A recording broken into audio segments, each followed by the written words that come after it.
Hi viewers, this is doctor Shilpa. నేను ఈరోజు నా ఎక్స్పీరియన్స్ బేస్డ్ మీద ముఖ్యంగా చాలా మంది పేషెంట్స్ అడిగిన దాని క్వశ్చన్కి ఆన్సర్ ఇవ్వదలుచుకున్నాను. చాలా మంది ఏంటి ఈ మధ్య కాలంలో జరిగిన ఒక 2-3 డెలివరీస్లో చాలా ప్రొలాంగ్డ్ డెలివరీ అంటే 24 hours వరకు ఇండ్యూస్ చేయాల్సిన అవసరం, అంటే నార్మల్ డెలివరీ జరగాలి అని నొప్పి ఇండ్యూస్ చేసి నొప్పులు వచ్చేలా చేసిన తర్వాత కూడా అది డెలివరీ అవ్వనప్పుడు వాళ్ళకి సిజేరియన్ చేయాల్సిన అవసరం పడింది. అది 24 గంటల తర్వాత ఒక పేషెంట్కి అయితే, ఇంకొక పేషెంట్కి 48 గంటల తర్వాత. సో ఇది ఎందుకు జరిగింది? ఇంతసేపు ఎందుకు మేడం మరి నొప్పులు ఇచ్చి చేశారు, ముందే చేయొచ్చు కదా, ఎందుకు నార్మల్ డెలివరీ అవ్వలేదు, అసలు ఇంత పెయిన్స్ కూడా వస్తున్నాయి, ఎందుకు నార్మల్ డెలివరీ అవ్వలేదు అని చాలా మంది హస్బెండ్ కాదు ఫ్యామిలీ మెంబర్స్ అందరూ కూడా ఎక్కువగా అడిగారు. సో వీళ్ళందరికీ నేను చెప్పదలుచుకుంది ఏంటి అంటే, ఇది ప్రతి ప్రెగ్నెంట్ ఉమెన్ కి ఒక్కోసారి ఇలాంటి సమస్య ఏర్పడే అవకాశం ఉంటుంది.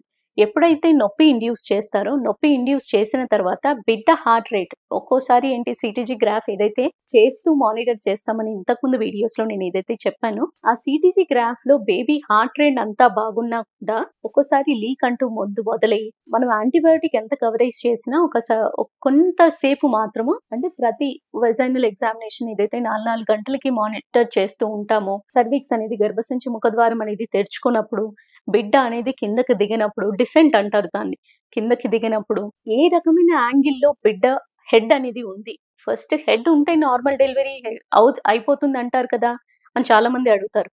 హెడ్ ఉన్నా ఏ రకమైన పొజిషన్ లో ఉంది, అంటే డీఫ్లెక్స్డ్ గా ఉందా, లేదా ఏ రకమైన డయామీటర్ లో ఫ్లెక్స్ అయి ఉందా, కార్డ్ ఏమైనా బాగా 2 లూప్స్ కానీ 3 లూప్స్ కానీ ఉండి వెనక్కి లాగుతుందా, ఎందుకు బిడ్డ డిసెంట్ అవ్వకపోతుంది అనేది కొన్ని విషయాలు మనకి వెజైనల్ ఎగ్జామినేషన్ లో కూడా అన్ని తెలియదు. సో కొంతవరకు అన్ని బాగున్నాయి అనిపించినప్పుడు, హార్ట్ రేట్, తల్లి మానిటరింగ్ అంతా బాగున్నప్పుడు కూడా ఒక 3 vaginal examination, continuous vaginal examination లో ఏ రకమైన గర్భసంచి ముఖద్వారంలో తేడాలు రానప్పుడు, అంటే డైలటేషన్ పెరగనప్పుడు, లేదా డిసెంట్ అనేది బిడ్డ కిందికి దిగడం అంటూ జరిగినప్పుడు, ఏదైతే బోన్ ఉంటుందో పెల్విస్ అనేది, ఇన్నో పెల్విస్ అనేది డయామీటర్ క్రాస్ అవ్వలేనప్పుడు కూడా వాళ్ళు ఫెయిల్యూర్ ఆఫ్ ఇండక్షన్ లో వెళ్తున్నట్టుగా కన్సిడర్ చేయడం జరుగుతుంది. ఆ విధంగా చూస్తే ఒక్కోసారి ఏంటి అది మనకి 24 గంటల తర్వాత అయినా తెలుస్తుంది, లేదా కంటిన్యూస్ ట్రయల్ ఇస్తూ ఉన్నప్పుడు గ్రాఫ్ బాగుంది కదా, నెమ్మదిగా ఫస్ట్ ఫేజ్ లోనే, అంటే 4 సెంటీమీటర్ వరకు బిడ్డ 4 సెంటీమీటర్ ఆఫ్